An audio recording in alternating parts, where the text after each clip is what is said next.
April నెలలో వృషభ రాశి వారికి మిశ్రమ ఫలితాలైతే ఉన్నాయి. ఆర్థికంగా మరియు వృత్తిపరంగా కూడా వీళ్ళకి మిశ్రమ ఫలితాలే. వృత్తిపరంగా చూసుకుంటే మొదటి 2 వారాల్లో మంచి అభివృద్ధి అయితే ఉంటుంది. మీ పనికి గుర్తింపు అయితే ఉంటుంది మరియు ఆదాయం అయితే పెరిగే అవకాశం కూడా ఉంటుంది. తరువాత ఈ నెల రెండవ భాగంలో మీకు కొంత పని భారం మరియు అశాంతిమైన జీవితం అయితే ఉంటుంది. మీ కార్యాలయంలో మీ గురించి కొన్ని అపార్థాలు లేదా ప్రతికూల చర్యలు ప్రారంభించే అవకాశం కూడా ఉంటుంది. కాబట్టి మీరు పనిచేసే చోట అందరితో మర్యాదపూర్వకంగా మరియు స్నేహపూర్వకంగా ఉండటానికైతే ప్రయత్నించండి. మీరు మాట్లాడేటప్పుడు కూడా చాలా జాగ్రత్తగా మాట్లాడండి. ఎందుకంటే ఎవరో ఒకరు మీ మాటల్లో తప్పులు వెతకడానికైతే బాగా ప్రయత్నిస్తారు. పనిలో సమస్యలు కూడా వచ్చే అవకాశం ఉంటుంది. ఈ నెల చివరి వారంలో మీ పనికి సంబంధించిన ఒక ప్రయాణం అయితే చేసే అవకాశం కూడా ఉంటుంది. ఇక ఆరోగ్యపరంగా చూసుకుంటే ఈ నెల మీకు కొన్ని ఆరోగ్య సమస్యలతో బాధపడే అవకాశం ఉంటుంది.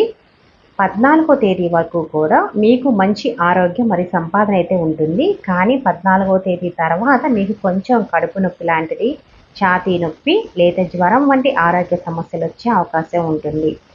అందరికీ కాదు, కొంతమందికి అనమాట. వృషభ రాశిలో ఉన్న వాళ్ళు కొంతమందికి మాత్రమే. గుర్తుపెట్టుకోండి ఎప్పుడైనా సరే.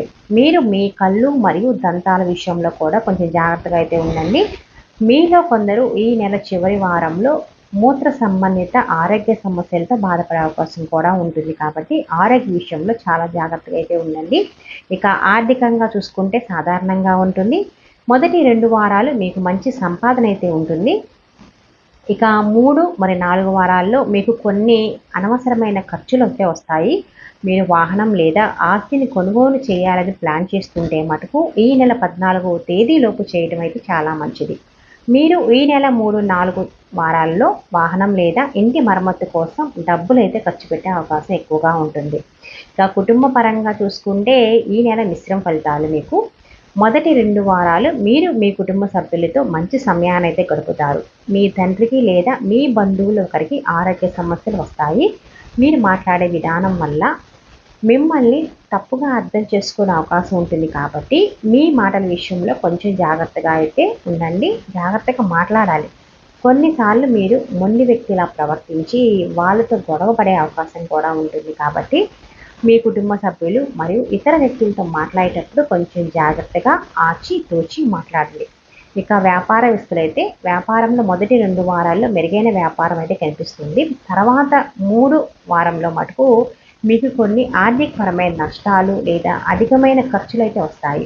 ఈ నెలలో మీ వ్యాపారంలో పెద్ద మొత్తంలో పెట్టుబడి పెట్టకపోవడం చాలా మంచిది. కొత్త ఒప్పందాలు లేదా ముఖ్యమైన పత్రాలపై సంతకాలు చేసేటప్పుడు కొంచెం జాగ్రత్తగా చదువుకో సంతకం చేయండి. పెట్టుబడులు అయితే అసలు మంచిది కాదు. విద్యార్థులకైతే మంచి సమయం అని చెప్పొచ్చు మరియు వారు తమ పరీక్షలు విజయం అయితే సాధిస్తారు. 2వ వారం నుండి చదువుపై మంచి ఆసక్తి అయితే కలుగుతుంది. పరీక్షల్లో మంచి ఫలితాలతో పాస్ అయ్యే అవకాశం కూడా ఉంటుంది.